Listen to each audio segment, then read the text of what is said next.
warahmatullahi wabarakatuh. Innal hamdalillah nahmaduhu wa nasta'inuhu wa nastaghfiruh wa na'udzu billahi min shururi anfusina wa sayyiati a'malina. Man yahdihillahu fala mudilla lahu wa man yudlil fala hadiya lahu. Ashhadu an la ilaha illallah wahdahu la syarika lahu wa ashhadu anna Muhammadan abduhu wa safiyyuhu wa khaliluhu wa rasuluh.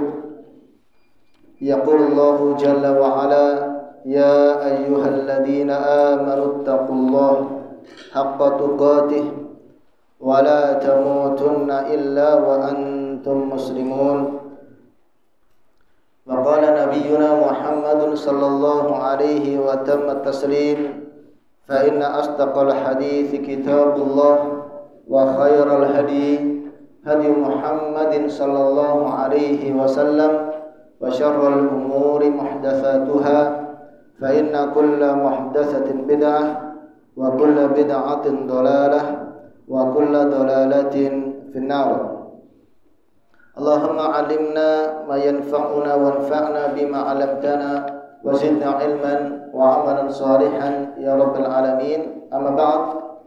Jamaah sekalian, bapak-bapak dan ibu-ibu yang dirahmati Allah Subhanahu wa taala. Alhamdulillah kita bersyukur kepada Allah Subhanahu wa taala di kesempatan pagi hari ini kita bisa kembali bertemu di masjid yang mulia ini, di majelis untuk melanjutkan pembahasan dari kitab Khudh Aqidataka Minal Kitabi wa Sunnatis Sahihah. Ambillah kitab akidahmu dari Alkitab, Al-Quran dan Sunnah Sahihah yang ditulis oleh Syekh Muhammad bin Jamil Zainu rahimahullahu ta'ala.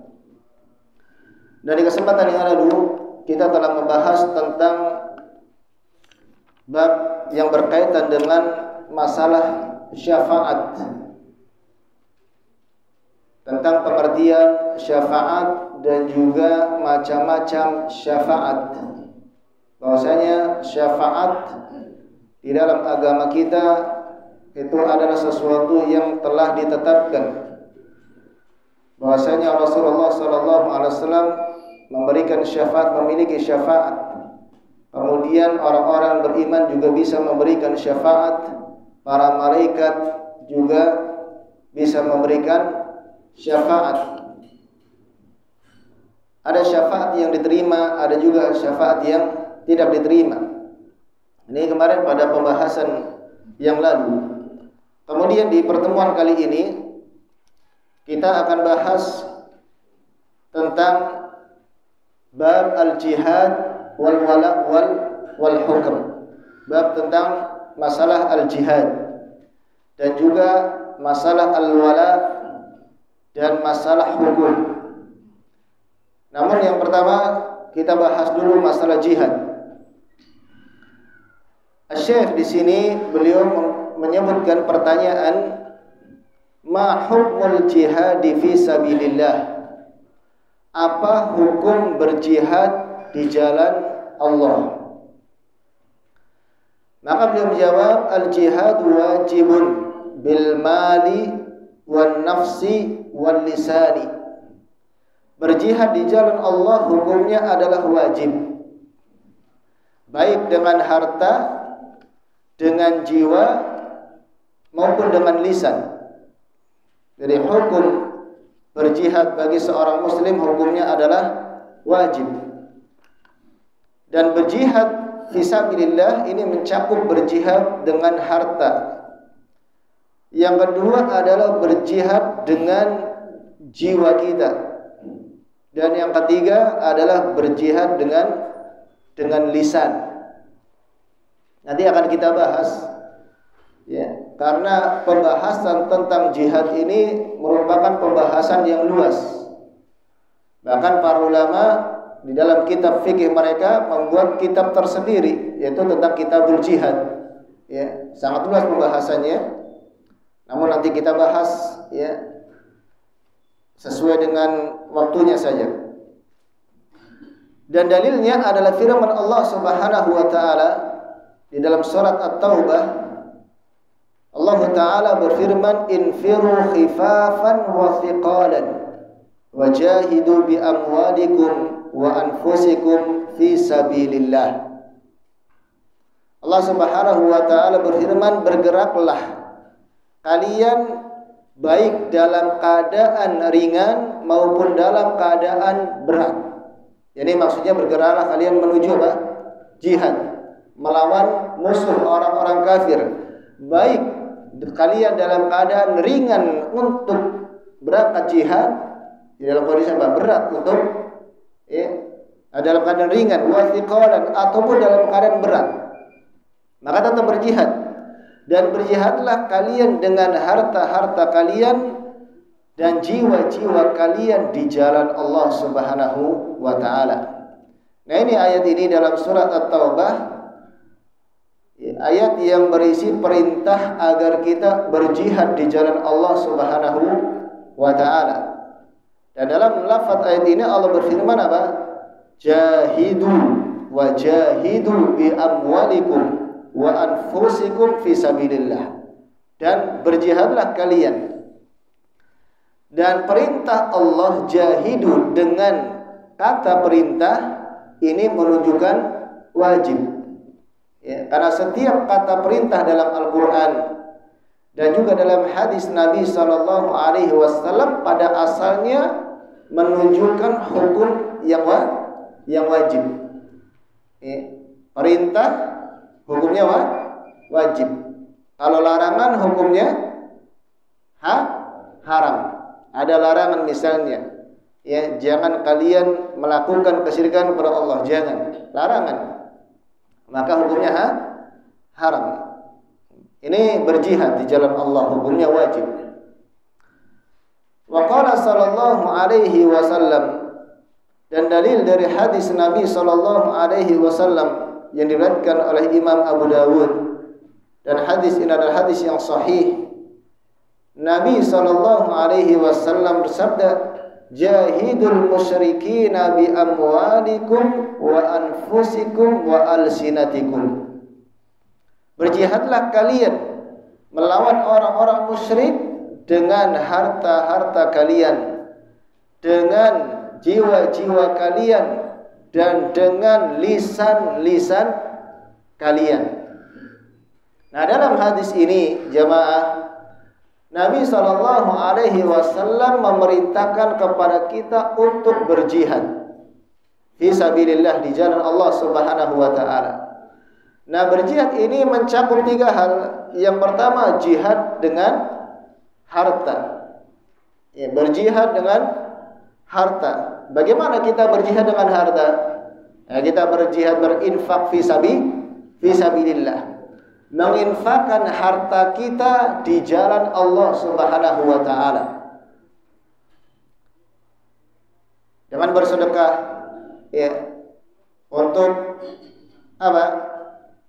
Untuk bekal bagi orang-orang yang mereka berjihad di medan peperangan. Meskipun bahwa jihad itu bukan hanya di medan perang saja. Berjihad bukan hanya di medan perang saja. Yang kedua, berjihad dengan jiwa-jiwa kalian. Nah, berjihad dengan jiwa, yaitu ketika apa? Bertempur ke medan peperangan melawan orang-orang musyrik. Bertempur, ya, dengan membawa senjata. Berjihad dengan senjata, dengan pedang, dengan panah, dengan tombak, dan yang lainnya. Kalau sekarang ya dengan apa? Pistol. Tapi pada zaman ini bukan disyariatkan jihad. Jihad selalu disyariatkan dalam setiap zaman. Namun kaum muslimin lemah di dalam apa? Di dalam berjihad, lemah, sehingga mereka tidak mau menegakkan apa? Jihad. Ya. Padahal jihad itu wajib. Meskipun jihad itu ada fase-fasenya. Ada fase-fasenya.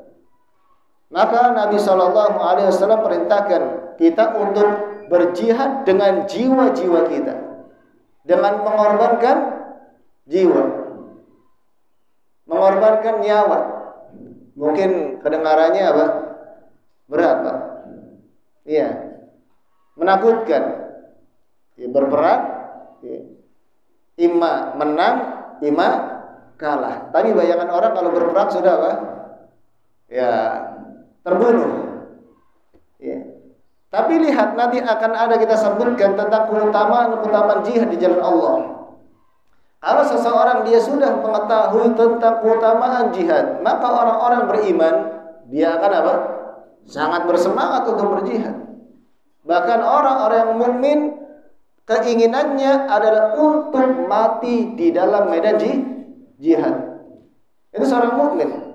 Ya, hendaknya dia apa? Punya keinginan di dunia, keinginan yang paling tinggi hendaklah dia mati dalam keadaan mati syahid, ya, mujahid fi sabilillah.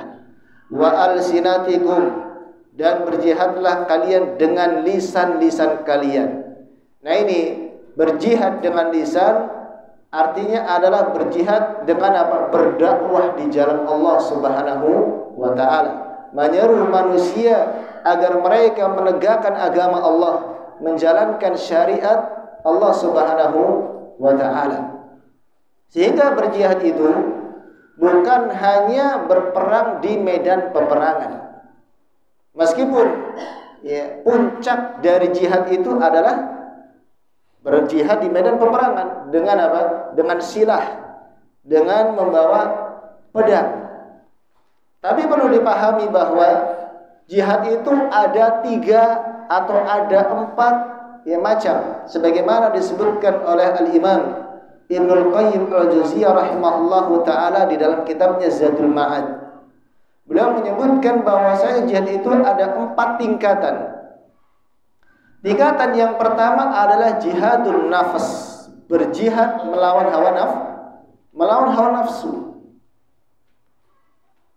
Berjihad melawan hawa nafsu ada 3 tingkatan. Tingkatan yang pertama adalah berjihad seseorang, dia berjihad untuk menuntut ilmu, melawan hawa nafsunya agar dia bisa menuntut ilmu. Artinya bersungguh-sungguh di dalam menuntut ilmu agama, sungguh-sungguh mengerahkan seluruh kemampuannya untuk menuntut ilmu agama. Pada ketika menuntut ilmu agama apa? Dibutuhkan harta, berjihad. Ketika kita mengeluarkan harta kita, ya, mungkin naik motor ke majelis ilmu, butuh bensin, maka berjihad dengan harta. Masuk dan berjihad dengan harta dalam menuntut ilmu. Kemudian membeli buku, membeli kitab, membeli pulpen, atau misalnya seorang dia belajar di ma'had dengan membayar. Itu termasuk jihad melawan hawa nafsu dengan menuntut ilmu. Dia berjihad dengan hartanya. Kemudian dia berjihad dengan ya, jiwa raganya juga. Yang kedua adalah berjihad. Ini berjihad melawan hawa nafsu. Yang pertama berjihad untuk menuntut ilmu. Yang kedua adalah berjihad untuk mengamalkan ilmu. Mengamalkan ilmu. Setelah seorang dia bersungguh-sungguh di dalam menuntut ilmu, mengerahkan seluruh kemampuannya, dan dia sudah Allah karuniakan ilmu, maka kemudian yang kedua adalah wajib berjihad untuk mengamalkan ilmu. Ilmu harus diamalkan. Ilmu apabila tidak diamalkan, maka dia menjadi bumerang bagi pemiliknya. Menjadi bumerang.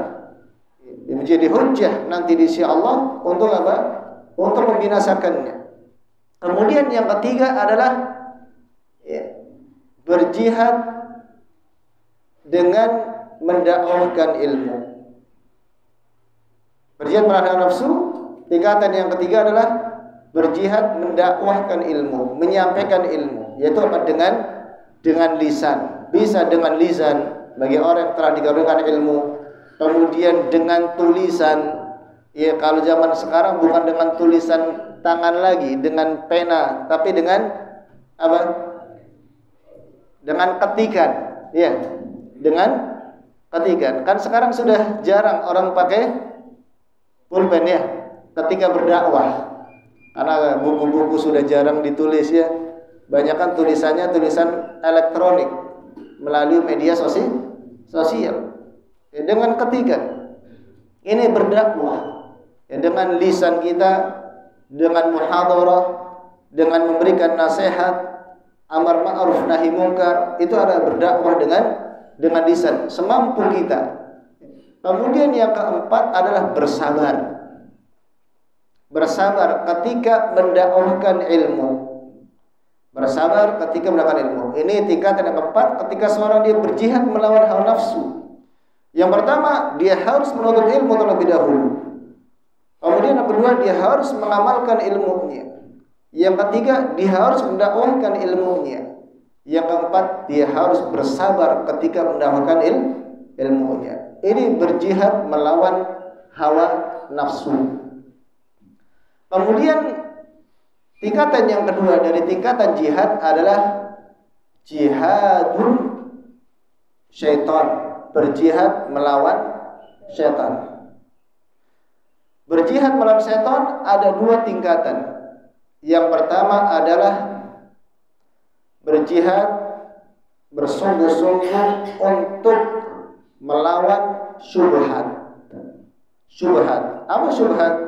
Syubhat adalah pemahaman-pemahaman yang menyimpang dari akidah yang benar. Pemahaman akidah-akidah yang menyimpang. Pemahaman-pemahaman yang menyimpang dari Al-Quran dan Sunnah Nabi Sallallahu Alaihi Wasallam. Kita harus bisa, ya, harus mampu untuk menghalau syubhat-syubhat yang datang. Ya. Dan syubhat itu nggak bisa dihalau kecuali dengan apa? Al-ilmu. Tapi seorang yang dia berjihad melawan syubhat, berjihad melawan syaitan, kan sudah dibekali dengan apa tadi? Ilmu dulu. Maka seorang dia nggak bisa mengetahui ini syubhat atau bukan syubhat kecuali dia mengetahui bahwa ini syubhat atau bukan syubhat. Ini fitnah atau ini bukan fitnah. Yang mengetahui hanya orang-orang yang berilmu, orang-orang yang berilmu. Sehingga orang yang berilmu dia mengetahui ini syubhat, ini menyimpang. Ya, maka kemudian dibantah. Maka kemudian dia dijelaskan kepada umat bahwa ini adalah syubhat yang bisa membahayakan. Dan syubhat ini berbahaya. Syubhat sangat berbahaya sampai dikatakan oleh Al-Imam Adz-Dzahabi rahimahullahu taala, asy-syubhatu qattafah wal qulubu dhaifah. Syubhat itu menyambar-nyambar. Sementara hati kita itu lemah. Ya. Syubhat dalam masalah keyakinan, ya, terkadang juga syubhat di dalam masalah dunia. Ya. Kemudian tingkatan yang kedua di dalam jihad melawan syaitan, ya, syubhat itu bisa datang dari syaitan dari kalangan jin dan juga dari kalangan apa? Manusia. Kalau kalangan jin ya was-was, ya, was-was, ya, yang ditiupkan oleh jin, syaitan dari kalangan jin untuk menggoda manusia agar melakukan perbuatan-perbuatan dosa, agar menyimpang dari agama ini. Ya. Kemudian tingkatan yang kedua adalah berjihad melawan syahwat. Ya. Syahwat adalah keinginan jiwa, ya, di dalam segala sesuatu yang diharamkan oleh Allah Subhanahu wa taala. Seringnya kita hawa nafsu, ya, syahwat. Syahwat itu keinginan jiwa, ya, untuk melakukan keburukan, segala sesuatu yang diinginkan, disukai oleh jiwa. Dan jiwa, tabiat dari jiwa kita itu senantiasa condong kepada keburukan. Senantiasa condong kepada keburukan. Allah Subhanahu wa taala berfirman, innan nafsala ammaratun bisu. Sesungguhnya jiwa ini senantiasa mengajak kepada keburukan. Oleh karena itu kita harus mengekang jiwa kita dengan apa? Dengan berjihad. Ya, untuk apa? Bisa mengendalikan syahwat kita. Baik syahwat dunia, terutama masalah dunia, ya, cinta dengan harta, cinta dengan maksiatan.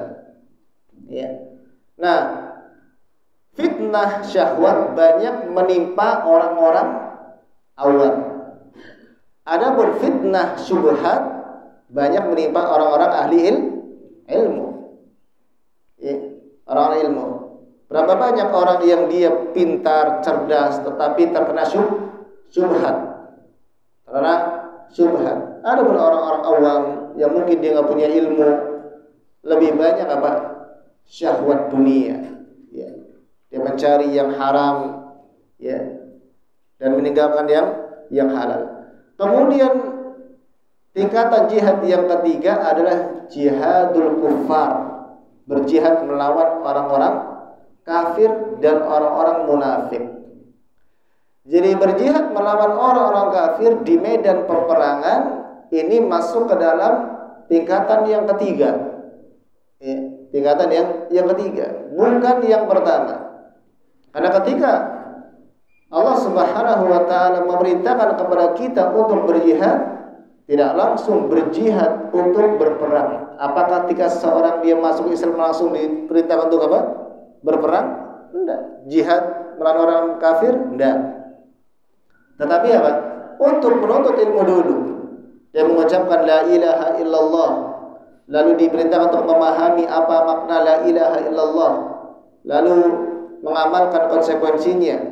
Kemudian dia diperintahkan untuk apa?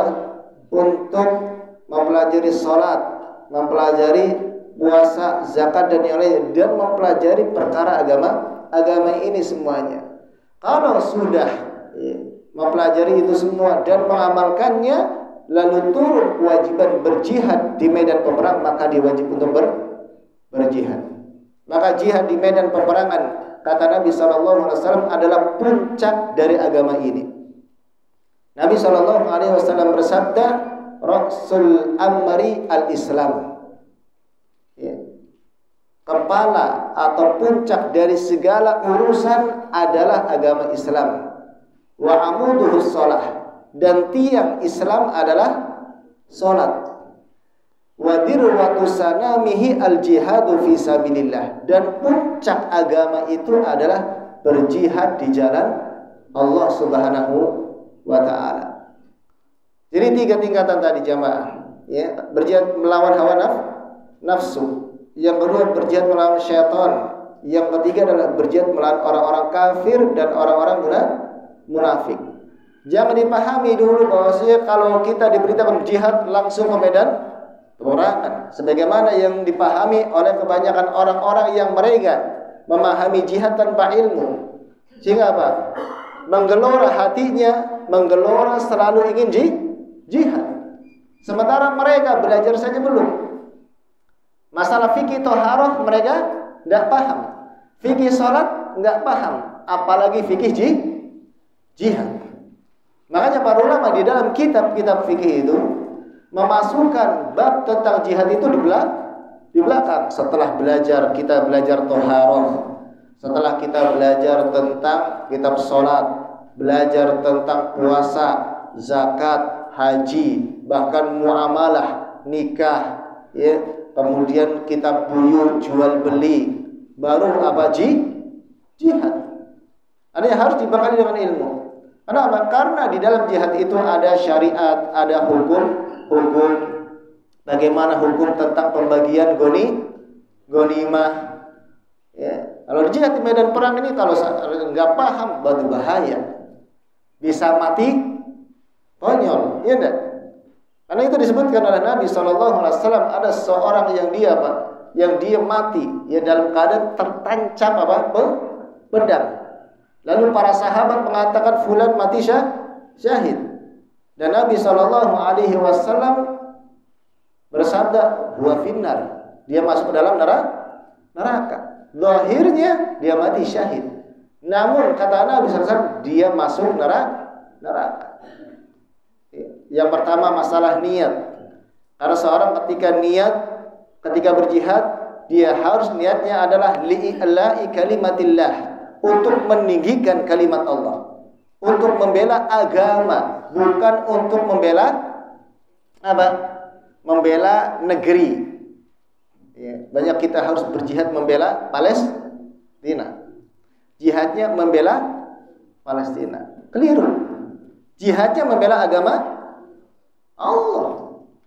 Ya, makanya ada seorang yang bertanya kepada Rasulullah, "Ya Rasulullah, rajulun yuqatilu syaja'atan wa rajulun yuqatilu hamayatan.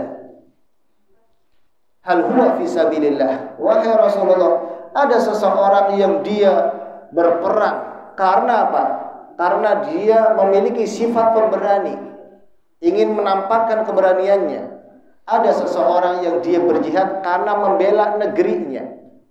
Apakah mereka di jalan Allah? Maka kata Nabi SAW, "Man qatala litakuna kalimatullahi hiyal ulya fahuwa fi sabilillah."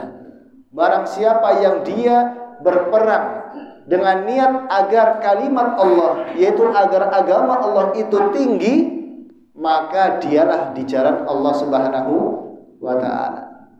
Yang pertama masalah niat. Ya, kalau niatnya salah sudah. Apalagi niatnya cari ghanimah, cari harta. Ini tentang jihad jamaah sekalian yang dirahmati Allah Subhanahu wa ta'ala. Dan puncak dari agama ini, kita lihat begitu banyak keutamaan berjihad di jalan Allah Subhanahu wa ta'ala. Dan keutamanya sangat besar apabila dibandingkan dengan ibadah-ibadah yang lainnya. Jadi berdalil dengan Al-Quran dan Sunnah Nabi Sallallahu Alaihi Wasallam. Apa keutamaan jihad? Ya, supaya kita termotivasi untuk berjihad. Tapi jangan lihat langsung jihad apa? Jihad perang. Ya, karena masih banyak kaum muslimin yang jihad melawan hawa nafsu, yaitu menuntut ilmu, itu masih apa? Kurang. Masih enggan untuk hadir di majelis ilmu. Padahal hadir di majelis ilmu ini salah satu di antara bentuk jihad tadi. Jihad yang pertama bahkan berjihad melawan hawa nafsu. Karena dalam hadis Nabi SAW bersabda, "Man kharaja li talabil ilmi fa huwa fi sabilillah hatta yarji'a." Barang siapa yang dia keluar dari rumahnya dalam rangka menuntut ilmu, maka dia berjihad di jalan Allah sampai dia pulang. Orang yang menuntut ilmu dia keluar lagi berjalan, ya. Dia kalau meninggal mati syahid, Pak. Syahidnya syahid akhirat, bukan syahid dunia. Apa keutamaan yang pertama? Keutamaan yang pertama bahwasanya jihad itu adalah perdagangan yang sangat menguntungkan. Perdagangan yang paling menguntungkan adalah berjihad di jalan Allah Subhanahu wa ta'ala. Kenapa? Karena ketika seseorang dia berjihad, berperang, itu dia melakukan perdagangan dengan siapa? Dengan Allah Subhanahu wa ta'ala. Melakukan perdagangan jual beli kepada Allah, dengan Allah. Seorang mukmin ketika berperang dia menjual apanya? Harta dan jiwanya. Lalu Allah berikan apa? Surga. Kita menukar harta dan jiwa kita dengan surga Allah Subhanahu wa ta'ala. Disebutkan di dalam surat As-Saff ayat 10, Allah berfirman, "Ya ayyuhalladzina amanu hal adullukum ala tijaratin tunjikum min adabin alim." Wahai orang-orang yang beriman, maukah aku tunjukkan kepada kalian tentang perdagangan yang menyelamatkan kalian dari adab yang pedih. Perdagangan yang menyelamatkan dari adab yang pedih, yaitu dari siksa api neraka. Tu'minuna billahi wa rasulihi wa tujahiduna fi sabilillahi bi amwalikum wa anfusikum dzalikum khairul lakum in kuntum ta'lamun. Apa itu perdagangan yang bisa menyelamatkan kalian dari api neraka? Yang pertama adalah beriman kepada Allah, beriman kepada Rasulullah, dan kalian berjihad di jalan Allah dengan harta dan jiwa kalian. Ini perdagangan yang menguntungkan. Berjihad, menuntut ilmu, berjihad, perdagangan. Ya, dengan Allah Subhanahu wa taala. Nah, itu di dalam menuntut ilmu jangan ragu-ragu, jangan pelit-pelit untuk apa? Mengeluarkan harta. Mengeluarkan harta. Allah akan ganti dengan yang lebih baik. Kalau kita keluarkan harta dalam menuntut ilmu.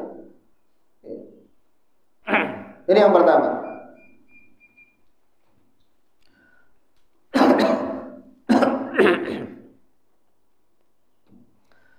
Kemudian dalam hadis Nabi Shallallahu Alaihi Wasallam yang diriwayatkan oleh Imam Al-Bukhari Muslim dalam kedua kitab sahihnya dari hadis Abu Hurairah radhiyallahu anhu bahwasanya Nabi Shallallahu Alaihi Wasallam bersabda, "Takaffalallahu liman jahada fi sabilihi."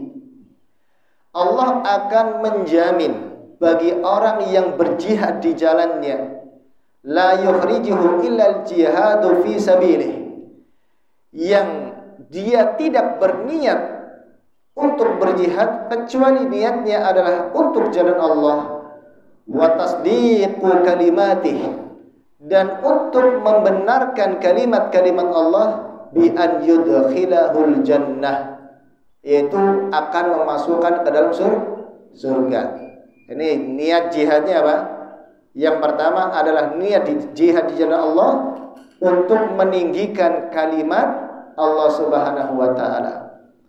Ayurji'ahu ila maskanihi alladhi kharaja minhu ma'a ma nala min ajrin aw ghanimatin, atau dia pulang ke rumahnya yang dia keluar darinya bersama dengan dia mendapatkan pahala atau ghanimah. Jadi kalau seandainya seorang yang berjihad di jalan Allah lalu di medan peperangan dia mati, Allah jamin masuk ke dalam surga sudah. Kalau dia selamat menang, maka dia pulang dengan apa? Membawa pahala yang sangat besar dan juga dapat ghanimah. Apa ghanimah? Rampasan perang. Kita lihat bagaimana Ahlul Badr, yaitu para sahabat yang ikut perang Badar. Allah Subhanahu wa taala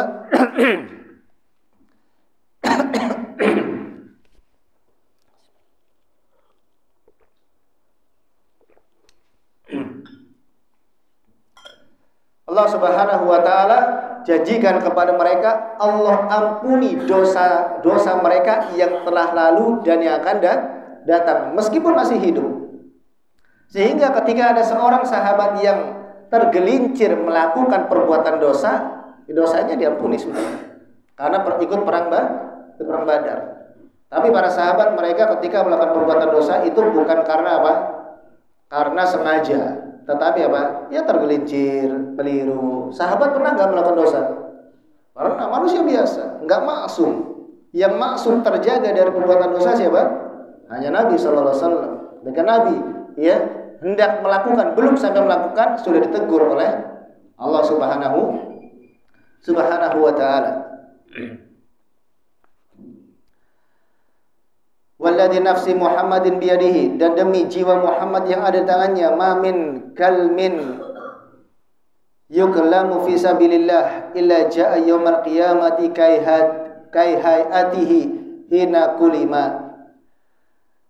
Demi jiwa Muhammad yang ada di tangannya, tidaklah satu luka yang terluka di jalan Allah kecuali akan datang pada hari kiamat seperti luka ketika luka itu terluka. Launuhu launu damin, warnanya adalah warna darah, warihuhu miskin, dan baunya adalah bau minyak misik. Walladzi nafsu Muhammadin biyadihi laula an yashuqa 'alal muslimina ma qa'attu khilafa sirriyatin tagzu fi sabilillahi abadan. Demi jiwa Muhammad yang ada di tangannya, kalaulah tidak memberatkan bagi orang-orang muslim, aku tidak akan duduk untuk tidak mengikuti sekelompok pasukan sahabat untuk berperang di jalan Allah Subhanahu wa taala selamanya. Artinya bahwasanya Nabi Shallallahu alaihi wasallam ketika berperang ini tidak selalu mengikuti. Karena ada ghazwah, ada sariyah. Kalau ghazwah itu peperangan yang diikuti oleh Nabi Shallallahu Alaihi Wasallam. Ini perang-perang besar. Ada sariyah, Nabi Shallallahu Alaihi Wasallam mengutus para sahabat untuk apa? Berperang. Dan Nabi Shallallahu Alaihi Wasallam tidak ikut. Dan tentunya untuk sebuah maslahat kaum muslimin.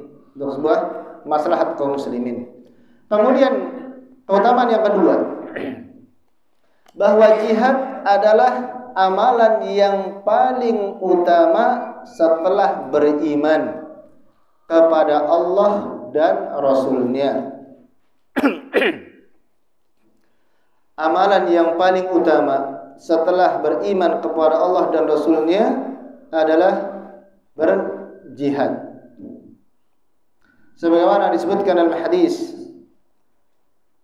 yang diriwayatkan oleh Imam Bukhari dan Muslim dari Abu Hurairah radhiyallahu anhu, Nabi sallallahu alaihi wasallam ditanya, "Apa amalan yang paling utama ya Rasulullah?" Amalan apakah yang paling utama?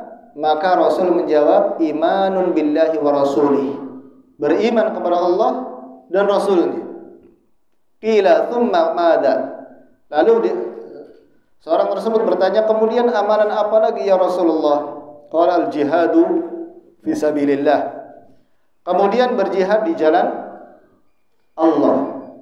Qila thumma madza? Kemudian apa lagi wahai Rasulullah?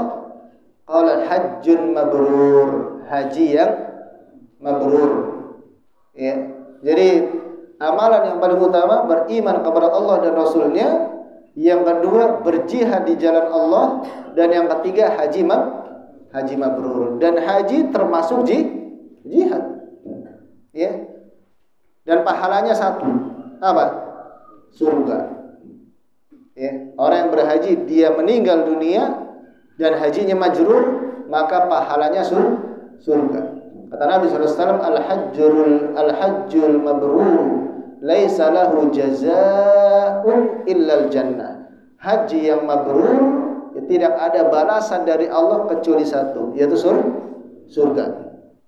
Ya. Karena orang yang berhaji itu berjihad dengan harta, dengan jiwanya. Ya.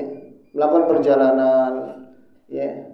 Saya juga nggak bisa membayangkan bagaimana ibadah haji, Pak. Belum pernah berhaji. Kalau umroh saja berdesak-desakan ketika apa?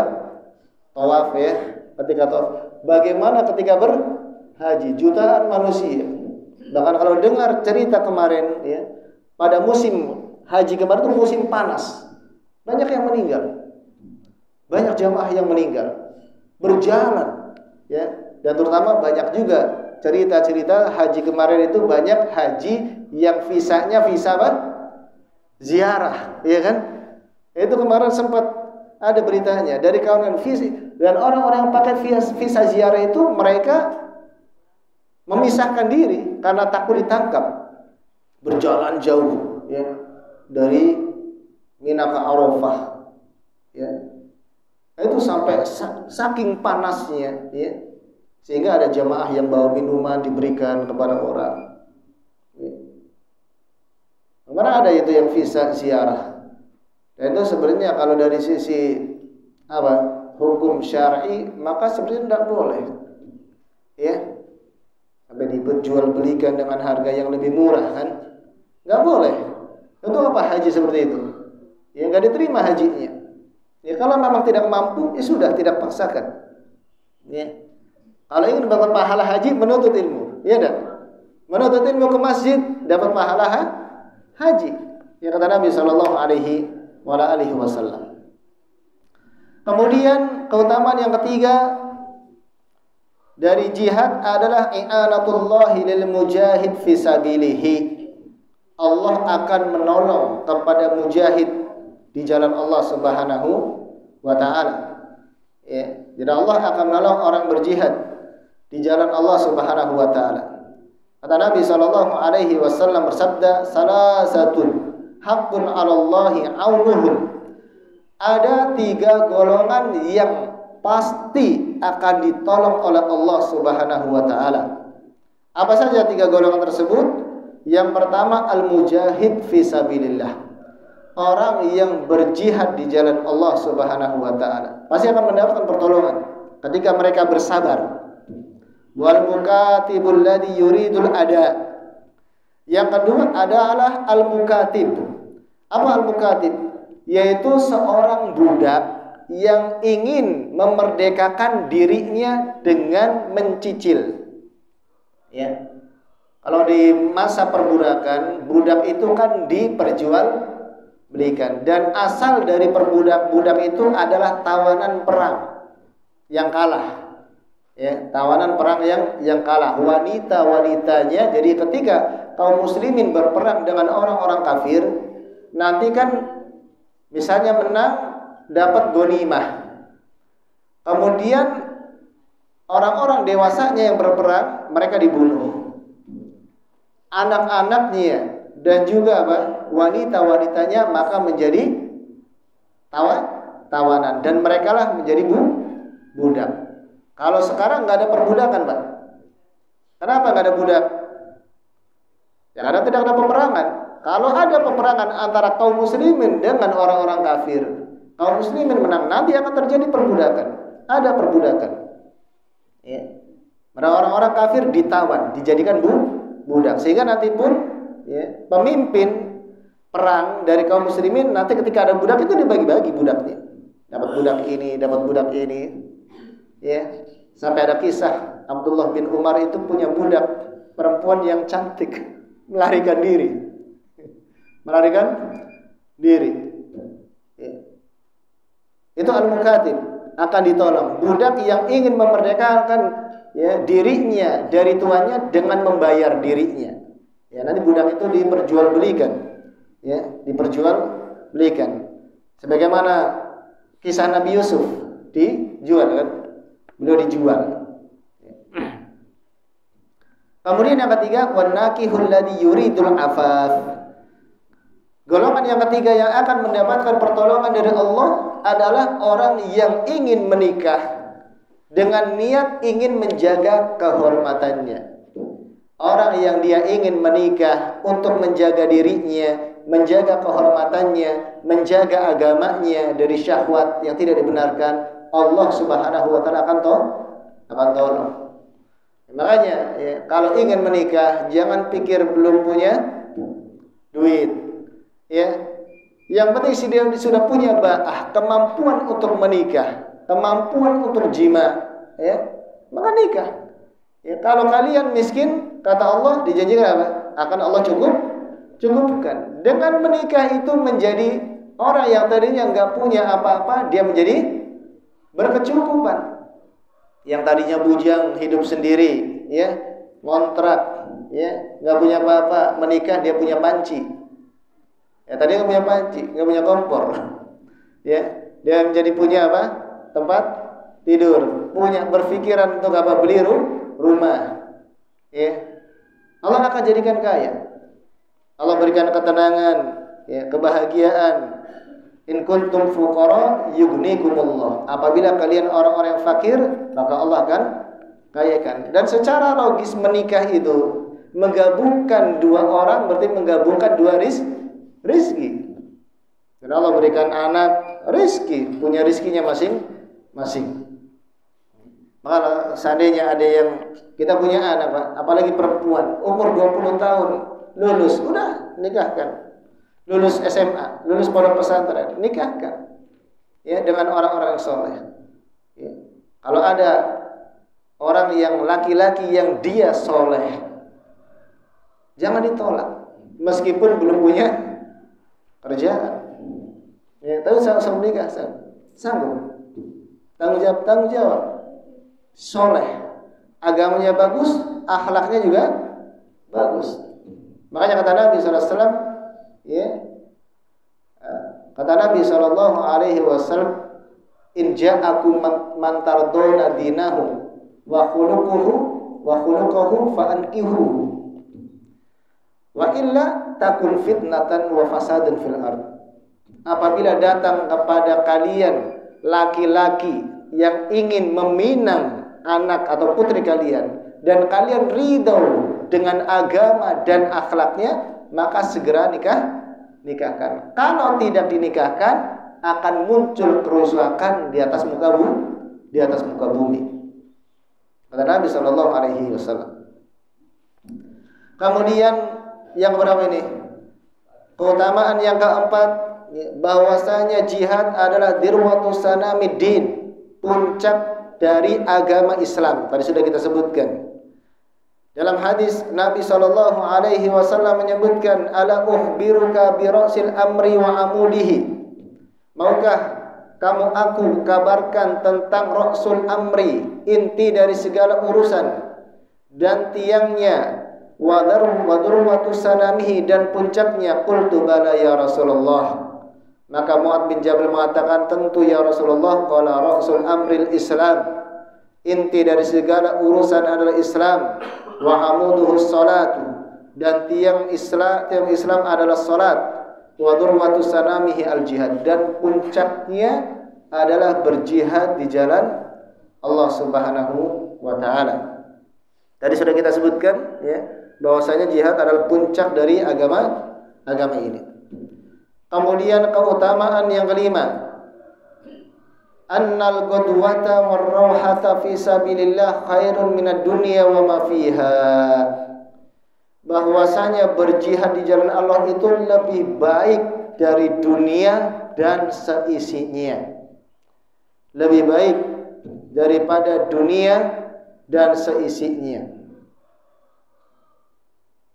Ini berjihad lebih baik daripada dunia dan seisinya. Yang kebanyakan orang-orang mengejar dunia, yang meskipun dia ketika mengejar dunia nggak akan dia dapatkan seluruhnya.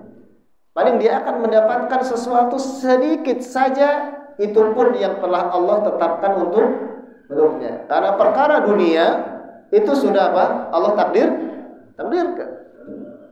Seseorang tidak tercela kalau dia tidak mengejar-ngejar dunia. Namun kalau seorang dia tidak mengejar akhirat, maka dia tercela. Kalau dunia tidak dia kejar, maka dia tidak mengapa? Tidak akan rugi. Adapun kalau seandainya akhirat tidak dia kejar, dia tidak akan mendapatkannya. Wah, terkadang dunia nggak dikejar-kejar saja apa? Mendatangi, ada nggak? Orang nggak cari dunia, nggak cari kerja, nggak cari apa, ya. Kalau Allah berkehendak untuk berikan. Ya. Tapi akhirat harus dikejar. Makanya Allah berfirman dalam Al-Quran, wabtaghi fima ataqallahu darul akhirah wa la tansa nasibaka minad dunya, dan carilah apa yang Allah berikan kepadamu berupa negeri akhirat. Wa la tansa nasibaka minad dunya, dan janganlah kalian lupa bagianmu dari dunia, bagian sedikit saja. Allah perintahkan kita untuk cari akhirat dulu. Setelah itu apa? Cari dunia. Ya, sholat subuh dulu, habis gitu apa? Jualan atau jualan dulu. Ya, sholat subuh dulu, ibadah dulu, meminta kepada Allah Subhanahu wa taala. Lalu cari ya, dunia. Dan dunia itu pun hanya sebagai bekal untuk apa? Akhirat kita. Sebagai bekal menuju akhirat kita. Memang kita nggak bisa ibadah kecuali dengan harta. Ya, sholat kita butuh pakaian untuk menutupi aurat. Bersedekah kita butuh harta. Zakat butuh harta. Ya, berhaji juga butuh harta. Tetapi tidak tercela orang yang nggak punya harta. Apakah Allah mencela orang-orang miskin? Tidak. Ya, Allah dia mencela orang-orang miskin. Walaupun antara orang kaya dan orang miskin, mana yang lebih utama?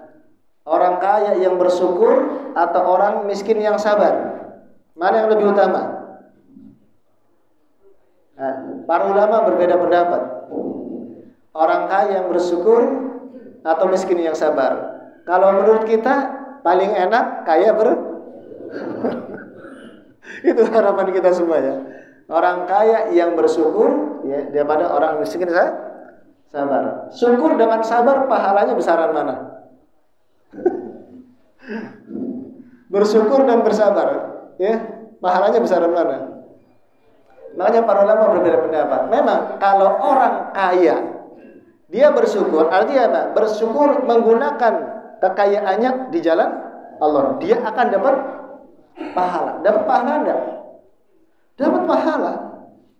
Dari apa? Sedekahnya, infaknya. Tapi orang miskin, kalau dia bersabar, dapat pahala enggak? Dapat pahala. Bahkan kata Allah, innama yafassabiruna ajrahum bighairi hisab. Sesungguhnya orang-orang yang bersabar itu pahalanya enggak ada batas. Sebagaimana ada mengatakan orang kaya yang bersyukur. Sebagaimana ada mengatakan orang miskin yang bersabar. Tapi kaya dan miskin bukan pilihan, ya Pak? Pilihan bukan? Bukan. Kaya itu juga kita kaya ditetapkan oleh Allah karena masalah rizki sudah Allah tetapkan, meskipun ya perlu kita cari. Miskin itu pun ketetapan. Makanya kalau Allah jadikan kita orang kaya, bersyukur. Dan itu ujian. Kalau Allah jadikan kita orang miskin juga bersabar. Ya, itu ujian, semuanya ujian. Orang kaya ketika diberikan rezeki itu adalah ujian. Ujian itu apa? Bersyukur atau tidak. Nah, ketika orang miskin yang dijadikan miskin oleh Allah Subhanahu wa taala, itu juga ujian. Ujian itu apa? Bersabar atau tidak. Nah, orang mukmin ya dia selalu bersyukur dan bersabar, baik dalam keadaan kaya ataupun miskin.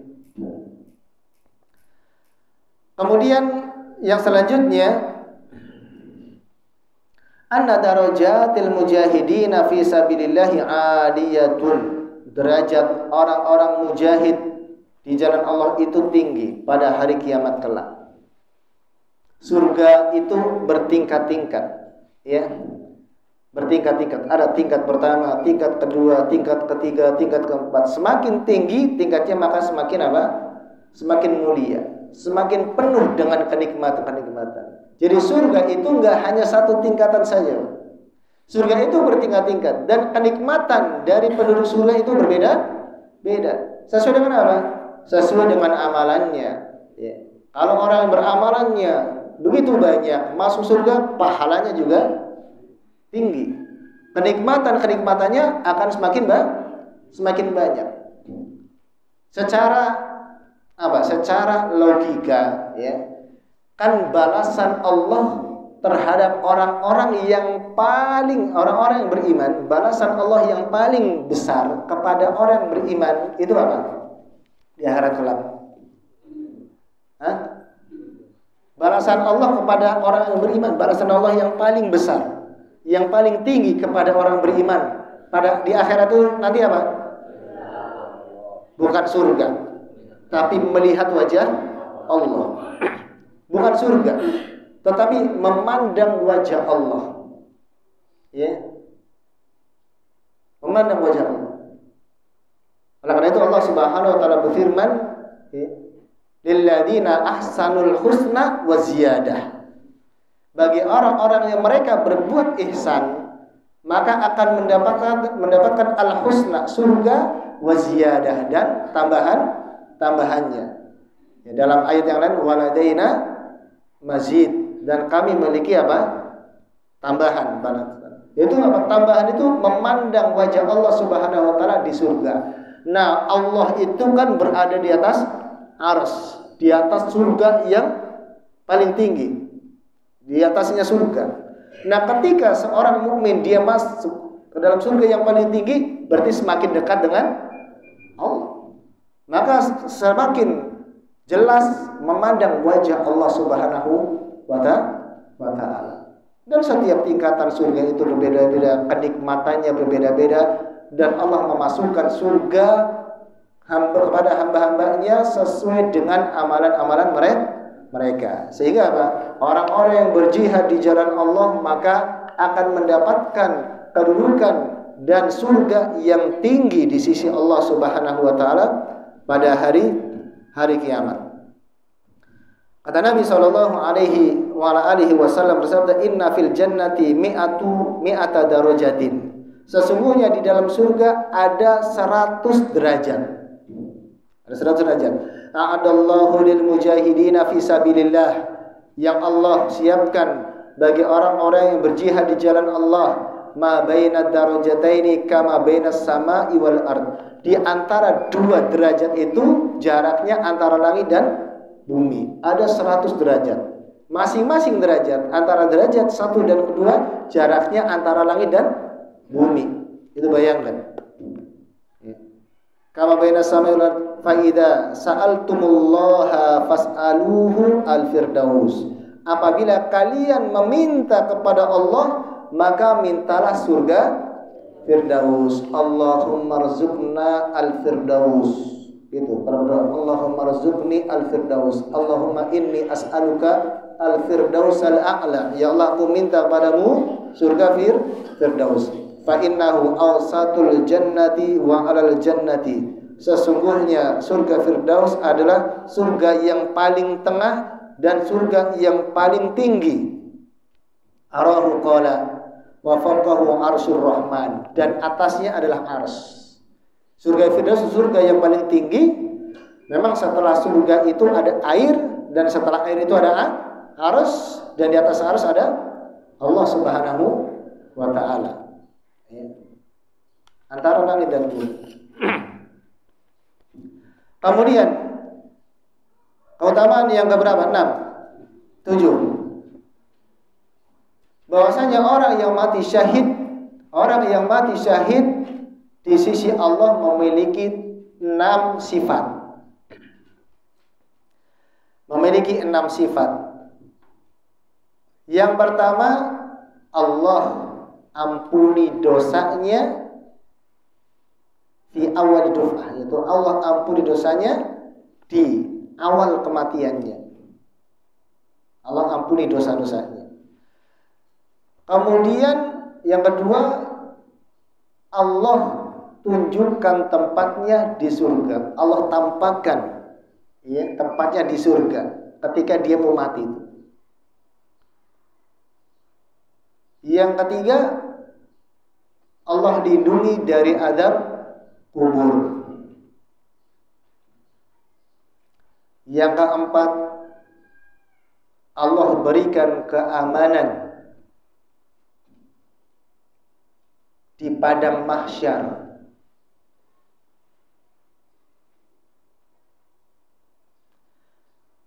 Yang kelima, Allah berikan mahkota di atas kepalanya.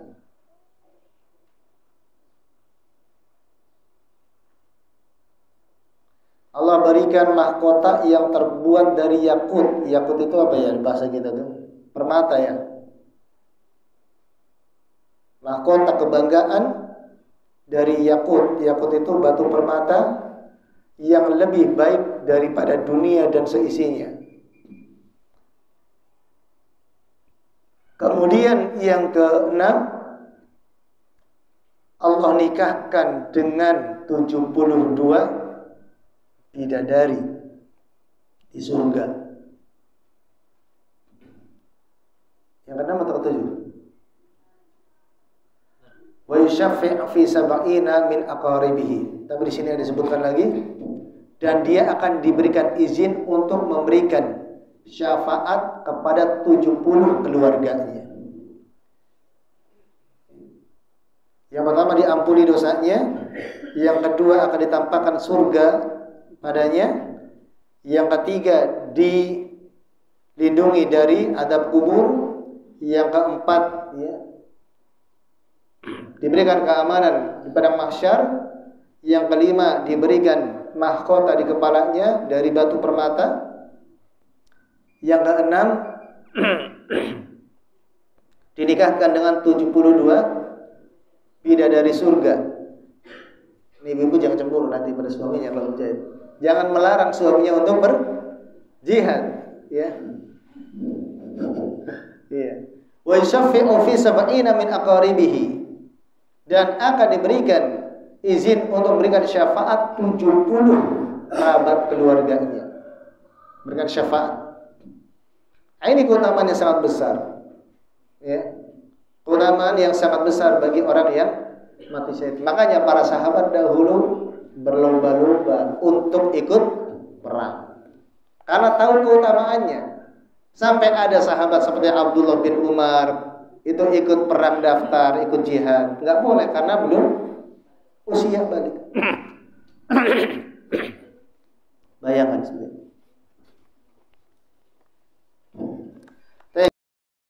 Yang selanjutnya,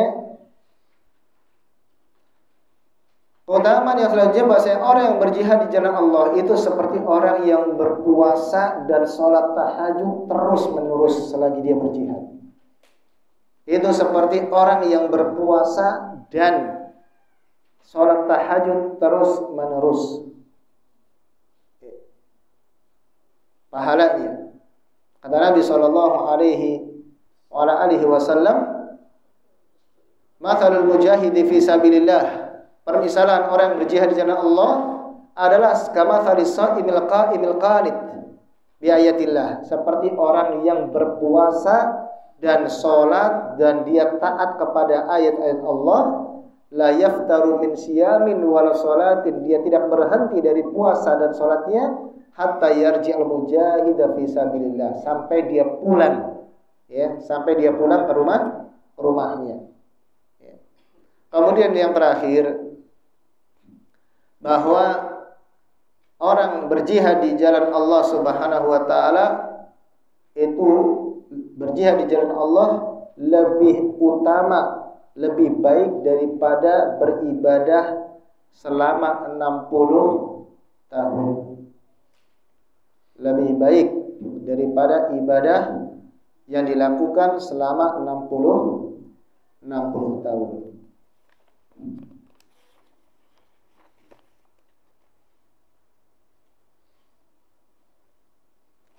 Ibadah 60 tahun umur kita. Nah, kita saja beribadah nggak mungkin sampai 60 tahun. Karena umur kita, ya kalau sampai 60 tahun, alhamdulillah. Ya. Kalau umur 70 tahun, umur 70 tahun paling ibadah belum sampai 60 tahun. Karena usia balik itu berapa? 15 tahun. Kalau kita ibadah 60 tahun, kan kita ibadahnya dimulai dari usia balik. Berarti paling tidak 75 tahun. Ya, apakah kita ibadah terus? Tidak. Ada kita muqassir, ibadah yang kita tinggalkan. Tapi berjihad di jalan Allah Subhanahu wa taala ini lebih baik daripada beribadah selama 60 tahun. Bayangkan jamaah sekalian yang dirahmati Allah, ya, tentang janji-janji Allah ini. Ya, tidakkah kita ingin berjihad di jalan Allah Subhanahu wa taala? Tentunya sebelum berjihad, berperang melawan orang-orang kafir, jihad menuntut ilmu. Bagian daripada berjihad, menuntut ilmu, ya. Kemudian berjihad melawan syaitan dan berjihad melawan orang kafir. Nah, kita sudah selesai dari pembahasan tentang masalah jihad ini. Setelah di kesempatan akan datang al-wala wal bara dan tentang masalah hukum. Dan kita sedikit lagi, mudah-mudahan bisa selesai dari kitab ini. Cintai Allah, senang apabila rukhsahnya itu diambil, sebagaimana Allah benci maksiatnya itu dilakukan. Kalau Allah berikan rukhsah, kita safar, udah untuk qasar dua rakaat, sudah kita qasar. Allah lebih suka. Kenapa? Karena sebagai bentuk rahmat Allah kita ambil, ya, kita ambil dan dijamak. Banyak para musafir yang nggak paham agama, sehingga apa? Ya tetap 4 rakaat, ya kan? Dan nggak dijamak. Mereka sholat pas waktu sholat saja.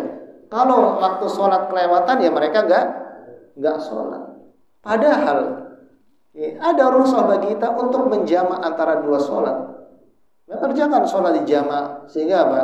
Sehingga sholat tidak kita tinggalkan. Ya, sholat tidak kita tinggalkan. Nah, ini penting tentang masalah hukum-hukum safar, ya, untuk bagaimana kita beribadah ketika dalam keadaan safar. Ya. Nah, ini penting untuk belajar seperti ini. Wallahu taala alam. Jadi boleh untuk sholat sunnah qobliyah ataupun ba'diyah, ya, kecuali apabila sudah dijamak. Ya. Wallahu taala alam.